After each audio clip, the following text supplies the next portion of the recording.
ఈ ప్రభుత్వం చేసిన అప్పులు కూడా ఇప్పుడు కూడా ఈ ప్రభుత్వం చేసిన అప్పులు కూడా ఆశ్చర్యకరంగా చూస్తే ఆ పక్కన అదే టేబుల్లో మీరు గమనించినట్లయితే చంద్రబాబు నాయుడు గారు ఈ 2 సంవత్సరాల్లోనే ఆయన అధికారంలోకి వచ్చిన ఈ 2 సంవత్సరాల్లోనే మేము మొత్తం అప్పులు 5 ఏళ్లలో 3,31,671 కోట్లు మేం చేస్తే చంద్రబాబు నాయుడు అధికారంలోకి వచ్చిన ఈ 2 సంవత్సరాల్లోనే ఆయన చేసిన ప్రభుత్వ అప్పులు ప్లస్ గ్రాస్ బడ్జెటేతర అప్పులు, ప్రభుత్వ అప్పులు ప్లస్ గ్రాస్ బడ్జెటేతర అప్పులు అన్నీ మీరు గమనిస్తే ఏకంగా 3,17,448 కోట్లు. ఏ ఏ కార్పొరేషన్ నుంచి బారో చేసినాడు, రాష్ట్ర ప్రభుత్వానికి సంబంధించిన డెట్ ఎంత, ప్రభుత్వ అప్పులు ఎంత, గ్రాస్ బడ్జెటేతర అప్పులు ఎంత అని చెప్పి క్లియర్గా టేబుల్ రాస్తుంది. చివరికి వీళ్ళు నిజంగా వాస్తవాలన్నీ ఇవన్నీ ఆధారాలతో సహా కనిపిస్తా ఉన్నా కూడా ఇంకా వాళ్ళు బడ్జెట్ డాక్యుమెంట్స్తో ఇంకా వాళ్ళు గేమ్ ఆడుతూనే ఉంటారు. చివరికి బడ్జెట్ డాక్యుమెంట్లో చూస్తే మీరు ఆశ్చర్యం కలిగించే విషయాలు కనిపిస్తాయి. ప్రభుత్వం చేసిన అప్పులు కూడా పారదర్శకంగా వీళ్ళు చూపడం లేదు. బడ్జెట్ డాక్యుమెంట్స్లో కూడా 2025-26లో మొదటి 10 నెలల్లో చేసిన బడ్జెట్ అప్పులు చూస్తేనే 90,786 కోట్లు. ఇంకా చివరి 2 నెలలు ఇంకా ఉన్నాయి, అప్పులు చేస్తూనే ఉన్నారు. కానీ బడ్జెట్ పుస్తకాలు చూస్తే 2025-26 ఆర్థిక సంవత్సరానికి వీళ్ళు సవరించిన రివైజ్డ్ ఎస్టిమేట్ 12 నెలలకు అప్పు ఎంత చూపించారో తెలుసా? 80,567 కోట్లు మాత్రమే అప్పు చూపిస్తున్నారు.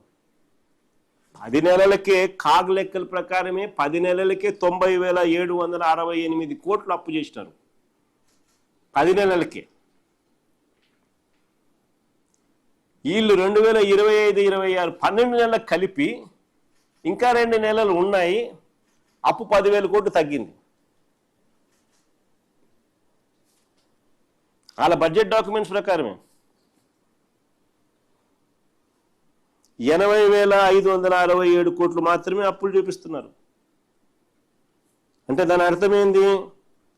అప్పులు వీళ్ళు పారదర్శకంగా వెల్లడించడం లేదు, ఎక్కడికెక్కడ అడ్జస్ట్ చేస్తున్నారు. పబ్లిక్ అకౌంట్ అంటే ఎంప్లాయీస్కి సంబంధించిన డబ్బును ఇష్టం వచ్చినట్టు ఎడాపెడా వాడేస్తున్నారు.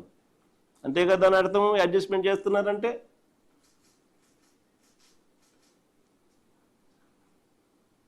ఓవైపున ఎంప్లాయీస్కి ఇవ్వాల్సింది ఇవ్వడంలా 35,000 కోట్లు వాళ్ళకు బకాయిలు, జీతాలు పెంచేది లేదు.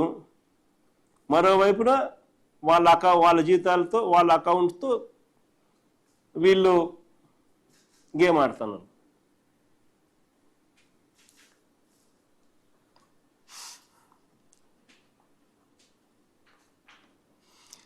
క్యాపిటల్ ఎక్స్పెండిచర్, మూలధన వ్యయం కూడా బడ్జెట్ డాక్యుమెంట్స్లో ఎప్పుడైనా కూడా బడ్జెట్ గురించి ఎప్పుడైనా మాట్లాడాల్సి వచ్చినప్పుడు, ఒక రాష్ట్రం పురోగతి గురించి ఎప్పుడైనా కూడా చర్చనీయాంశంగా మారినప్పుడు క్యాపిటల్ ఎక్స్పెండిచర్ అనేది చాలా ఇంపార్టెంట్ ఐటమ్ అవుతుంది. ఒక రాష్ట్రము మూలధన వ్యయం కింద ఎంత ఖర్చు పెడతా ఉన్నారు అని. మూలధన వ్యయం కింద 2025-26లో ఒకసారి గమనిస్తే బడ్జెట్ ఎక్స్పెండిచర్ బడ్జెట్లో చూపించింది 40,635 కోట్లు ఖర్చు చేస్తామని చూపించారు. మళ్ళీ రివైజ్డ్ ఎస్టిమేట్లో ఏమో 33,134 కోట్లు 12 నెలల పీరియడ్లో తగ్గించినారు. 10 నెలల కాలానికి వీళ్ళు ఖర్చు పెట్టింది ఎంత అంటే కేవలం 21,675 కోట్లు మాత్రమే. పోనీ దాని ముందు సంవత్సరం వీళ్ళు క్యాపిటల్ ఎక్స్పెండిచర్కి సంబంధించి, మూలధన వ్యయానికి సంబంధించి వీళ్ళు ఏ రకంగా వీళ్ళ పనితీరు ఉందనంటే 2024-25లో బడ్జెట్లో 32,712 కోట్లు ఖర్చు పెడతామని చెప్పి రివైజ్డ్ ఎస్టిమేట్లో దాన్ని 24,072 కోట్లకు తగ్గించి చివరికి వాళ్ళు ఎంత ఖర్చు చేసినారు అని అంటే రివైజ్డ్ ఎస్టిమేట్లు 2 నెలల్లో, ఈ 2 నెలల్లో సంబంధించి కూడా తప్పుడు నెంబర్లు చెబుతూ అది ఎక్కువ చూపించి చివరికి వాళ్ళ అకౌంట్స్ చివరికి సంవత్సరం ముగిసేసరికి అకౌంట్ తేలేసరికి కేవలం 16,141 కోట్లు ఖర్చు పెట్టారు. అది 24-25లో.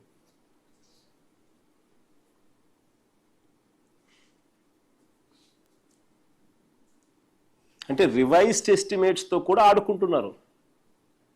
2 నెలల్లో సంబంధించి మాత్రమే నువ్వు ప్రొజెక్షన్ చేస్తున్నావు, దాంట్లో కూడా నువ్వు కావాలని ఆడుకుంటా ఉన్నావు. స్టేట్స్ ఓన్ రెవెన్యూస్ ప్రొజెక్ట్ చేసే విషయం అయితేనేమి, క్యాపిటల్ ఎక్స్పెండిచర్లో నువ్వు ఖర్చు పెట్టే విషయం అయితేనేమి, అన్ని విషయాలలోనూ తేటతెల్లంగా కనిపిస్తూ ఉంది. బడ్జెట్ ఏంది, రివైజ్ ఎస్టిమేట్ ఏంది, చివరికి నువ్వు యాక్చువల్గా ఖర్చు పెట్టింది ఏంది, ప్రతి ఐటెంలోనూ నీకు ఇదే కనిపిస్తూ ఉంది. మోసం మోసం మోసం మోసం మోసం మెజారిటీ ఆఫ్ ది ఐటమ్స్లో.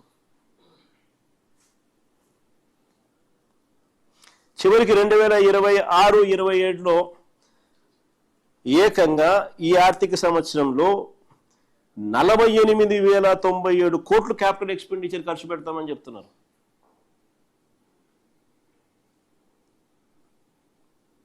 48,097 కోట్లు ఖర్చు పెడతామని చెప్తున్నారు.